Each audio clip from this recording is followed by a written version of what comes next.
कोंढव्यातील welcome hall परिसरात no parking मधील गाड्या आणि कचऱ्याचे ढीग, नागरिक त्रस्त, दुर्गंधी आणि वाहतूक कोंडीमुळे स्थानिकांचे हाल.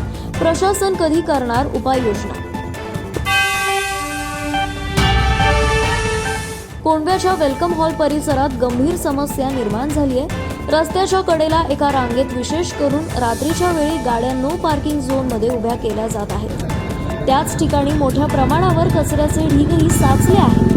प्लास्टिकच्या पिशव्या, घरगुती कचरा आणि इतर वस्तूंमुळे दुर्गंधी पसरत आहे आणि त्यामुळे स्थानिक नागरिकांना मोठ्या त्रासाला सामोरे जावं लागत आहे. नो पार्किंगमध्ये लावलेल्या गाड्यांमुळे साचलेला कचरा रस्त्यांवर येतो, ट्रॅफिक जाम होते आणि हा रस्ता कमी आणि कचरा कुंडी जास्त वाढते. हा रस्ता काय कचरा कुंडी आहे का?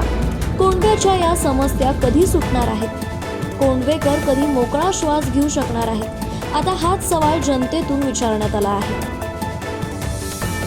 तुमच्या भागातील खरी बातमी फक्त पुणे लोकवर. आत्ताच फॉलो व सबस्क्राईब करा.